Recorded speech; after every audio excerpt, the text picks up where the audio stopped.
Hi, everyone. Today, I wanted to talk a little bit about some misconceptions people have about either who I am or what it is that I do or what it means, the fact that I'm an intuitive. And one of the big ones is that I think people think that I can be all about love and light, and I'm like a vegan, and everything has to be like organic fruits and vegetables, but the reality is like it couldn't be farther from the truth. uh I am here just like everyone else, and I am going through my own, life experiences. I'll bet, they're a little bit different than some other people's. As everyone's, you know, are uh, is, you know.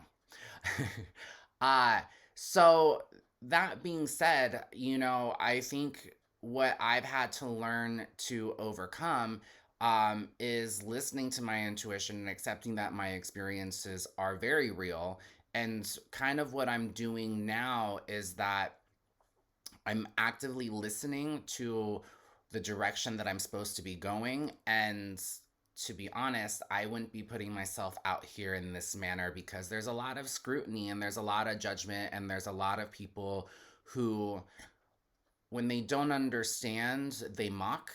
And people who are deeply religious, go religion basically teaches them to live life on fear. You want to stay on God's path because if you stray, then you won't be accepted into, the gates of heaven. And, by saying that, hey, I actually listen to spirits and I, hear them communicating with me, people might be like, that's the devil, or you know what I mean? But, while I am about, love and light, I'm pretty realistic about my viewpoint on that. I am not a vegan, you know, or a vegetarian. I am a full-on meat eater who loves his cheese and yeah. I do love organic fruits and vegetables, but that is not my main diet. Um, I think that people think that when you say that you read energy or are into it, that they think that you are very much of like a passive. And while I choose to be passive for the most part, I also am very firm with my boundaries when I know that I need to stand firm. And, like I said, I have my own lessons that I'm learning, have learned, and if I need to tap into some strong dominant energy to assert my boundaries, you can be sure that that's going to happen. So I think what I want people to understand is that uh, I think people need to refrain from categorizing people, um, and understand that people are on a spectrum. Even when we look at political, um, uh, the whole political environment, when people look at like, oh, you're a Republican, that says a lot. But same as for being a Democrat. But where are they on the spectrum? Are they more, in the middle, or are they liberal, or are they like, I don't know, you can figure it out.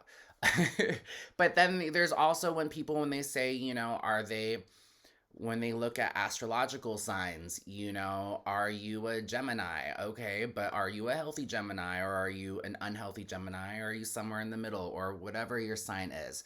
You know the good traits that are in them. You also know like the negative traits that come out. The same as, intuitives.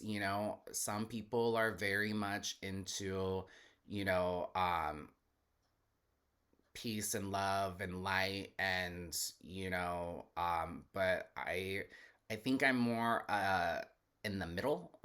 Like, I can be all for one, but I also understand the importance of getting down into your inner workings and getting dirty with all of the unhealed trauma, or the, yeah, the unhealed trauma. um so I, oof, the other thing that I have to correct people on is that mm, some people will identify themselves as a witch. That is not my thing. I don't really know what that means. And I feel like everyone who identifies themselves, however they choose to identify themselves, has a very specific meaning on what that means, and maybe that there are other characterizations that they don't associate with. But I that is not something that resonates for me. Um, just as, some people might, choose not to identify what their sexuality is. Maybe they are prone to more one side or the other, or what if it's just based on the energy of what they're attracted to.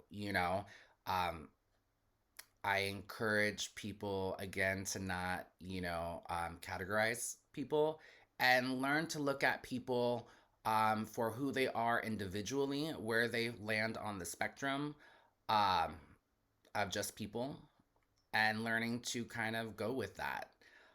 Mm, Other misconceptions, oof.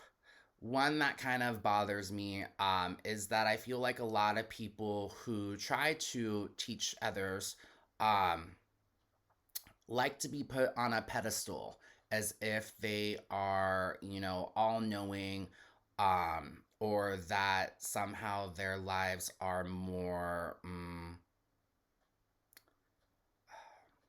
they might be more fulfilled. If they're more in tune with who they are and the work that they're doing, there can be fulfillment in it. But I think sometimes some people lead by ego. Okay. Uh yes. As you can see how shit works. Um and my whole thing with that is that that's not why I'm doing this. Again, I have my own, lessons, my own path that I am, following.